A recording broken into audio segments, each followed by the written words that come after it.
Before we start today's program, I want to ask you to consider these questions. Have you been connected with Revive Our Hearts for some time? Are you passionate about serving other leaders? Or maybe you're in a season of life where you have time to reach out to others, you just haven't been sure in what capacity.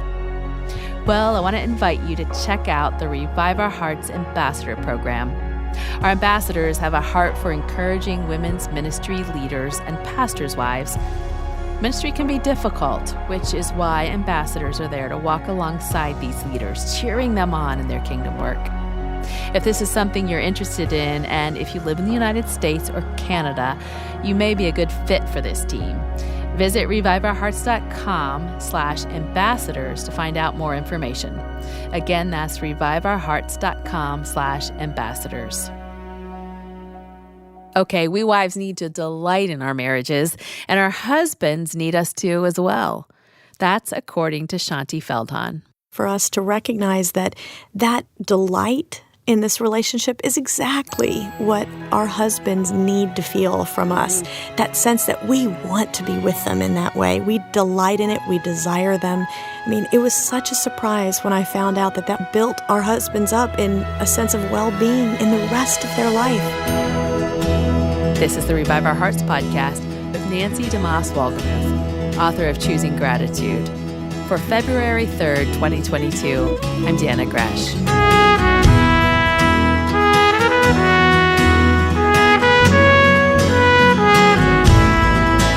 Well, all week long, we've heard from Shaunti Feldhahn.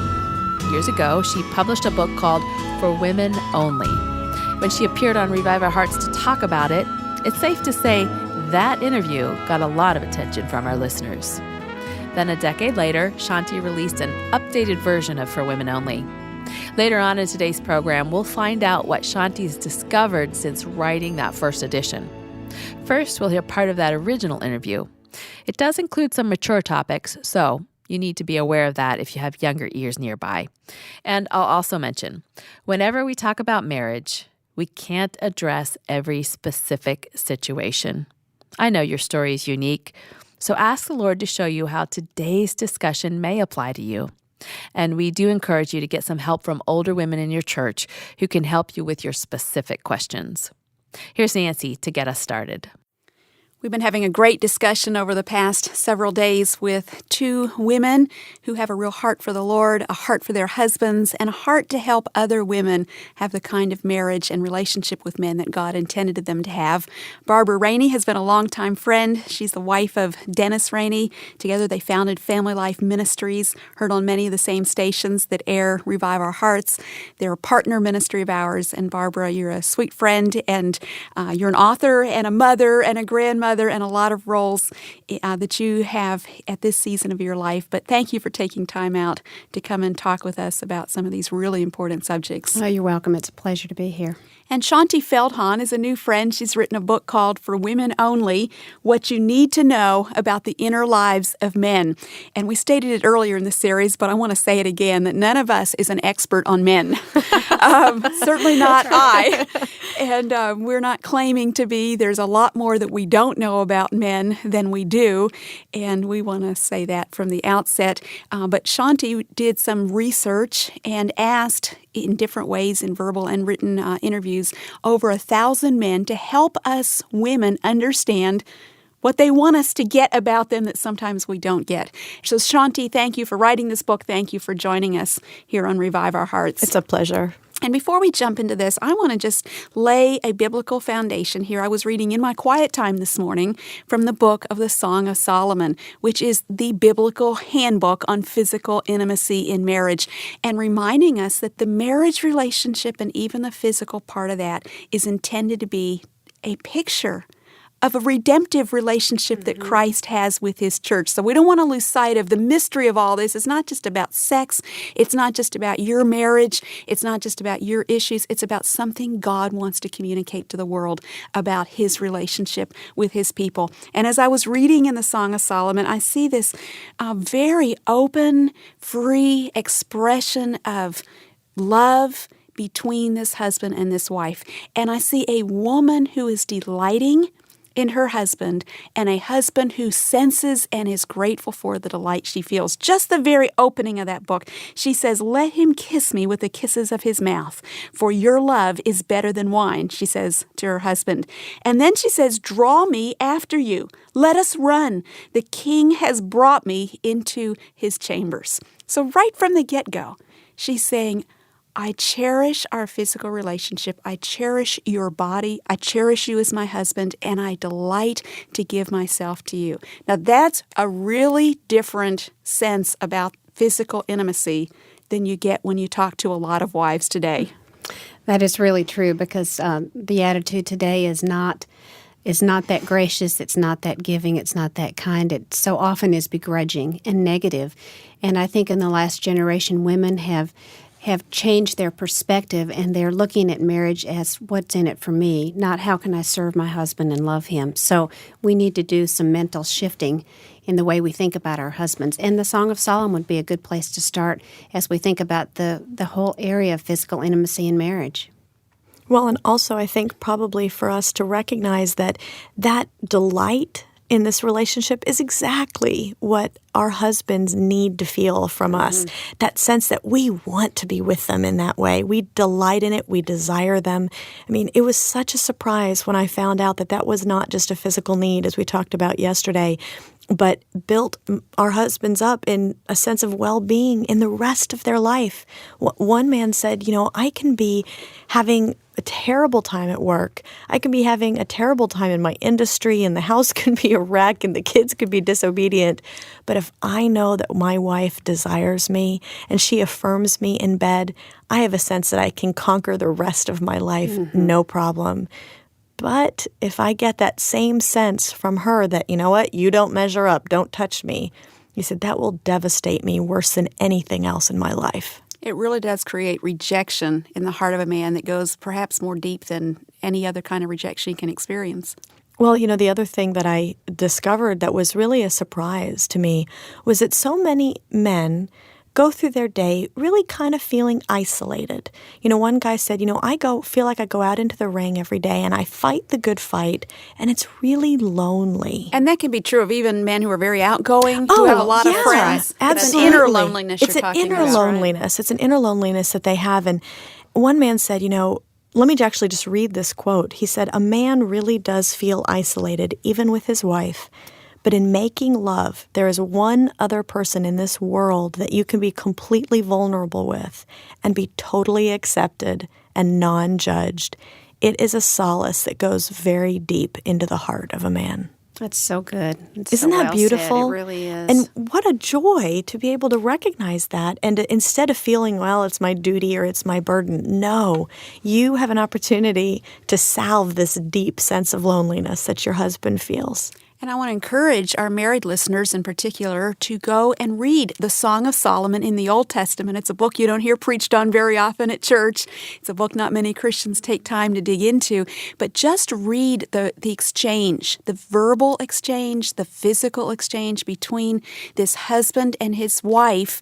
Read the things that she says. And it's intriguing to me how often she initiates the physical relationship with her husband. She says, "Tell me, you whom my soul loves, where you pasture your flock, where you make it lie at Where noon." can I find you? She's saying, "Where can I find you?" And then she says, "The voice of my beloved, behold, he comes, leaping over the mountains, bounding over the hills." And a lot of women are thinking, yeah, I know what he wants.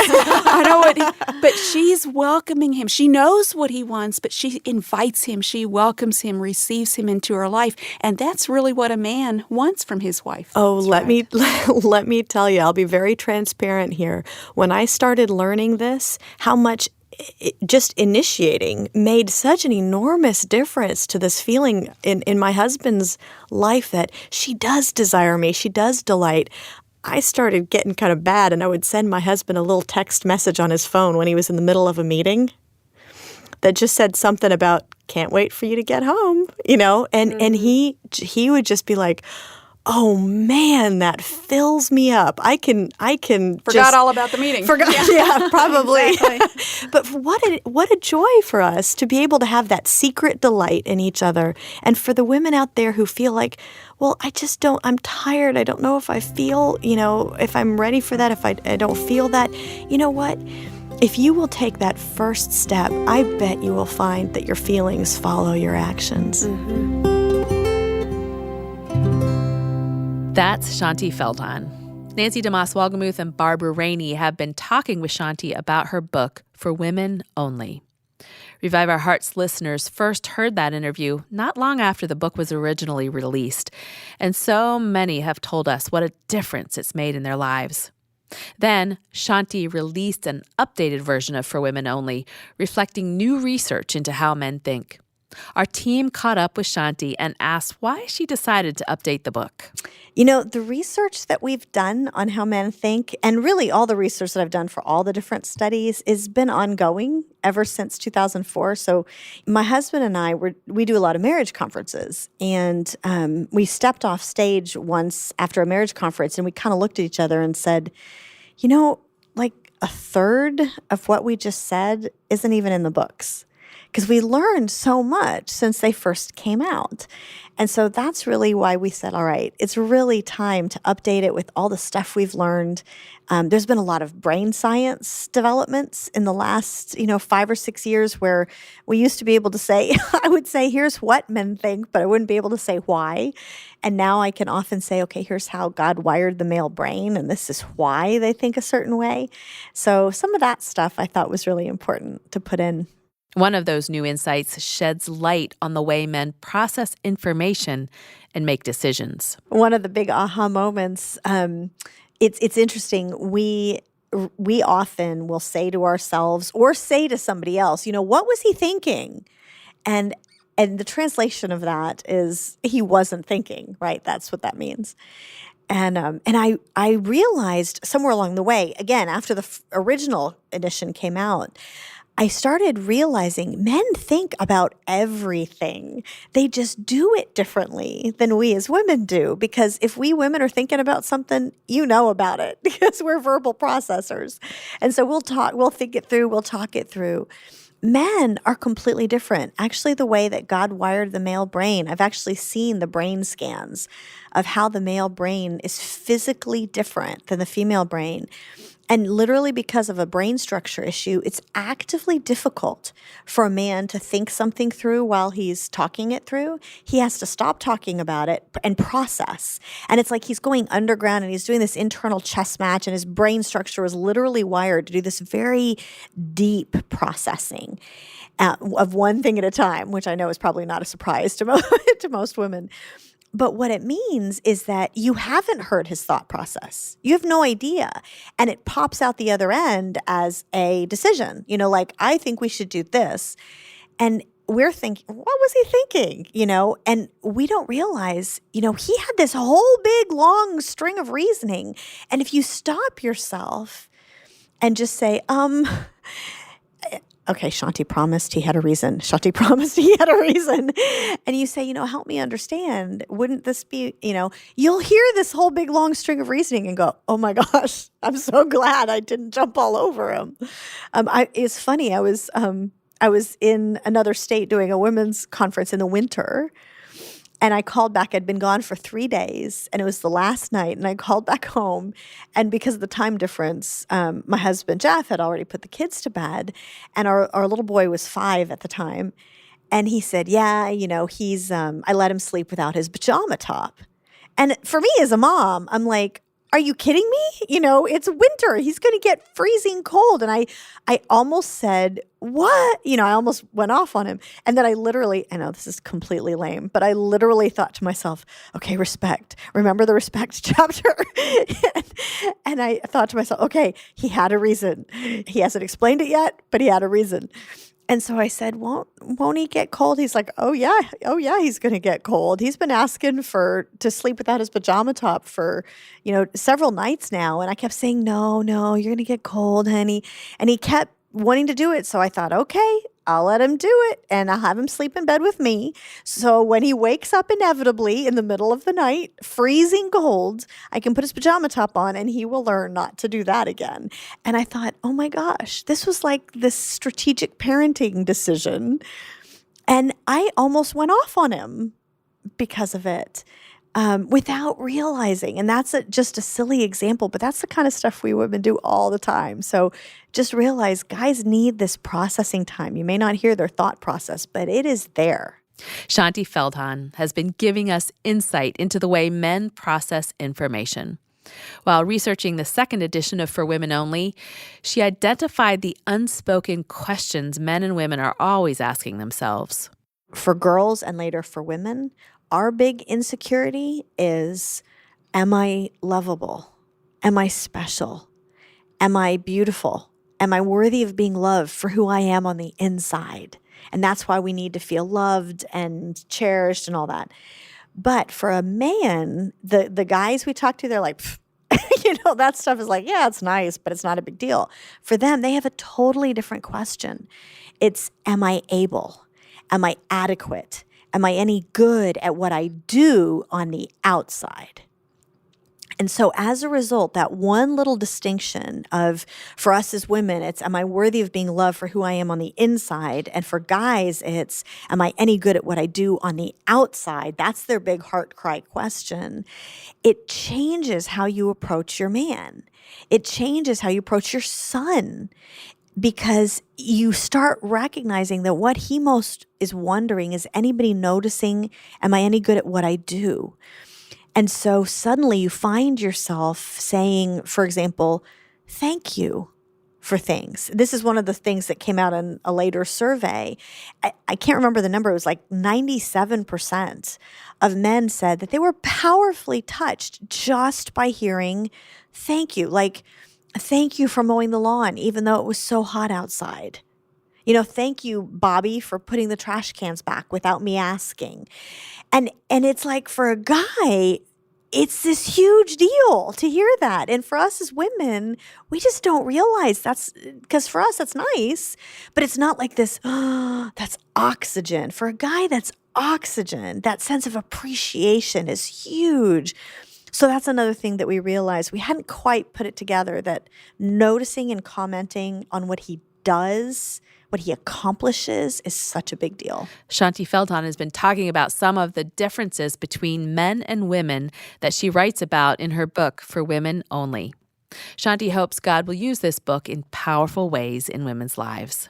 Really, the reason that this has had such an impact is truly because people have shared this information with others, and it just is so touching to me. And so we really hope that'll continue, where most people aren't necessarily just buying the book for themselves. They're buying it because they want to give it to a young couple getting married, or, they have somebody who's struggling in their marriage, or they have a young woman who's just starting out in the world and doesn't understand guys and is wanting to have a healthy dating relationship and doesn't know how. And, that's the stuff that I hope. My prayer is that these are always going to be resources that are going to help women understand men and men understand women, because it's universal.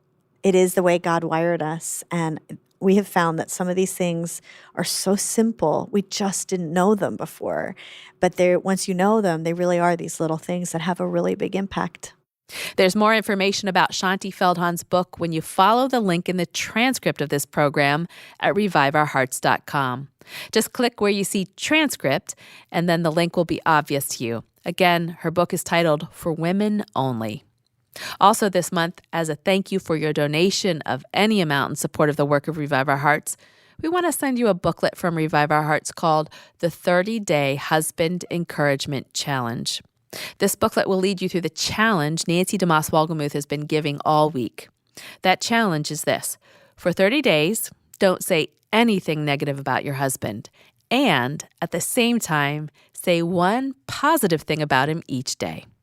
Shaunti Feldhahn heard Nancy give this challenge the first time they recorded an interview, and Shaunti started sharing this challenge with other women. It's interesting. I was at a group in, I think, Texas, and there was a woman who she was probably only married about 10 years. She hadn't been married that long, but she was just so ready to just give up. I think they had 4 little children. I mean, they had a lot of little young lives that would be impacted if the couple split up. And she asked this question in this big group. And I know that she had legitimate heartache. There were some issues that she raised that were really, truly a concern. And so I shared this. I said, I stole this from Nancy Lee DeMoss, and I shared this. And I said, but come talk to me after. And it's interesting. She is just one now of countless examples where she said she had been so focused on the stuff that was legitimately a problem that for years she hadn't been able to see anything positive. And I said, tell me one thing. And I looked in her eyes and I said, tell me one thing positive about him. And she said, well, he works really hard, to try to support the family. He's never around, but he works really hard. And I said, that's pretty, I know you can feel unloved, but that's pretty important. Yeah. And she said, yeah. And I said, so what do you think that says about his feelings for you? Well, if he feels a sense of responsibility. Yeah, he feels a sense of responsibility. Okay, well, that's 2. That's 2 things. And so we kept going, and it's interesting. I asked the women's ministry director of this church, weeks later, how are they doing? And she said, it's been phenomenal because, they have these very real issues. There were some addictions and some other things that were real problems. But she feels like she's been given the strength to actually keep going and deal with the real issues rather than just giving up entirely. And I don't know, just that the 30-day challenge that Nancy developed. I mean, it is so anointed. It's basically just a practical working out of Philippians 4. I tell women all the time, Paul, he says in Philippians 4, rejoice, right? Rejoice. Again, I'll say rejoice. And what you're basically asking me, I tell these women, what you're basically asking me is, how do I rejoice, in this icky situation? Well, okay, how could Paul say that? He wrote it in prison. He was chained to a wall. And the prescription, the how, is what comes in Philippians 4, verse 8, where that's where he says that's where you got to think on whatever is lovely and true and excellent and praiseworthy and the good stuff. And it really is that the peace of God that passes all understanding will guard your hearts and your minds in Christ Jesus. It is tremendous. It makes a tremendous difference. When you hear Shaunti Feldhahn describe the 30-Day Husband Encouragement Challenge, does it make you feel nervous? What if your husband responds by taking advantage of you? I understand the fear. I mean, I am, as you might be able to tell, I'm this fairly strong, opinionated personality myself. And I come from a background growing up where I was very feminist oriented myself. But it is just that. It's a fear. And like so many other fears that, somebody will take it and be oppressive and abusive, like so many fears, there's really nothing behind that. And in most cases, now, not all, but in most cases, most men just want to be their wife's hero. They just want to make her happy. They want to love her in the way she needs. And they don't always know how. And it's very easy for a man who's feeling disrespected and inadequate and controlled to just back off and become passive and kind of check out. And so when you do these things, even though you're scared to death and you say, it's hard for me, but if this is what you need, I'll try it. What happens is that you see this incredible response.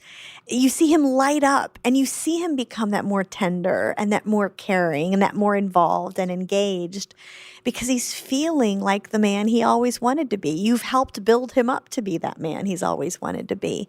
So yeah, I know it's scary, but I can just tell you from my own experience and from these hundreds of thousands of women that I've spoken to in these groups all over the country and the ones who've read the books and the stories we've gotten, just try it and see what happens. And I think you'll get a great, great, great feedback and great incentive to continue. Shanti Feldhahn has been describing the challenge laid out in the booklet, The 30-Day Husband Encouragement Challenge. We'd like to send you a copy. It's our way of saying thanks when you support Revive Our Hearts with a gift of any amount. Ask for the 30-Day Husband Encouragement Challenge when you call with your donation. The number is 1-800-569-5959 or visit reviveourhearts.com. That number once again is 1-800-569-5959.